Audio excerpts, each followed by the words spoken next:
Hey guys, and we're back um, to the Spanish Civil War painted series um, with the Republican forces. So here we have the Republican Army, and it's all painted up and ready to go. A little bit bigger than the Nationalists because they were pretty well funded by the Soviets and the International Communist society on all over the globe in 1936. So you can see here I used these Dutch infantry to represent the Republicans, and I think this did pretty good doing research. It looks a lot like the uniforms that they were using. Here's my cavalry, a few mountain infantry, and these are also the sculpt I'm using for militia. As you can see too, I've painted up the roundels red, yellow, and then a red dot in the center, as opposed to the purple dot in the center, because the Republicans did use this this roundel quite a bit, and not only that, but it was used a lot in World War I. So I can use all of these pieces and these artillery in a global war, World War I, as Spain, or neutral Spain, so I'm happy about that. As you can see, some Soviet artillery. A lot of the pieces I used here were, excuse me, Russian pieces. So these are just Russian pieces painted up in red and yellow.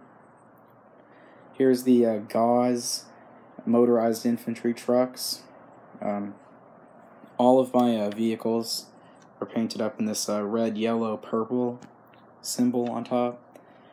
And this is my one motorized infantry, just because on both sides they're not going to be using motorized infantry a lot, so I just included one. A few T-34 or 35s or 30 or 43s. Forget the name. You can correct me on that in the comments if you want to. But the camo that I used for all these vehicles, they're fairly similar because, you know, this was, when you think about it, this about a year ago in real life, these would have been part of the same nation. So then they got split up. So the Nationalists right here, or Republicans, have a darker brown drab kind of camo than the lighter tan Nationalist ones.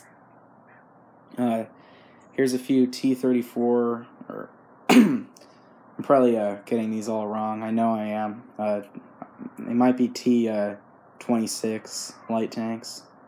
Not sure. But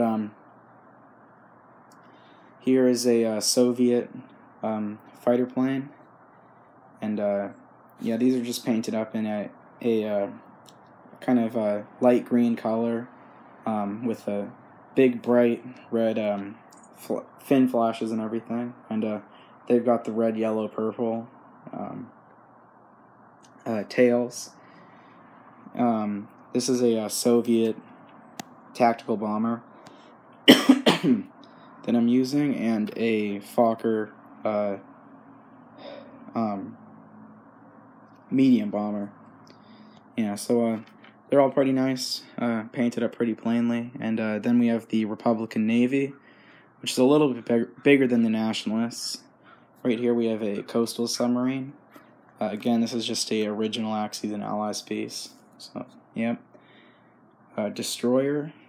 Again, painted up like the Nationalists. The only way to really tell these apart is that the Republicans have the red, yellow, purple symbols on them, whereas the Nationalists have the X's.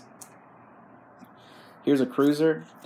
The funny thing is I actually ran out of these neutral cruisers, so I ended up using this original Axis and Allies battleship. And it was kind of funny how this Russian battleship is a lot smaller than most of them, but the old Axis and Allies cruiser is a really small battleship, or compared to all the other ones. So I just ended up using that as a cruiser. And, you know, for such an old game, it was an extremely detailed ship. Yeah. But that was a pretty nice ship. And then I have another Hispania-class battle cruiser, and you may be wondering why. Because in the Spanish Civil War expansion set, it only included one to go to the Nationalists. And even though the Nationalists are largely outnumbered in the sea, and I really like them and I want them to win all the time, there was only 2 of these left in the Spanish arsenal since the Civil War broke out. And during the initial skirmishes, Republicans seized one of them, and the Nationalists seized the other one. And it was kind of funny because they were stationed in the same port, so there was a lot of fighting going on until finally they broke apart, and each one sailed away to their respective side of the country. So, being that the Nationalists got one, and there was only 2, it's kind of funny because they didn't include, like, the other one, so I decided to include the other one over here. It also wants you to, in-game, replace the Nationalist cruiser, and probably, if they had included another one, replace this cruiser. But I just decided, in my games, just to spice things up a little bit, to have all of these navies in the game, just to, you know, have a lot of fighting going on between the 2 in the sea.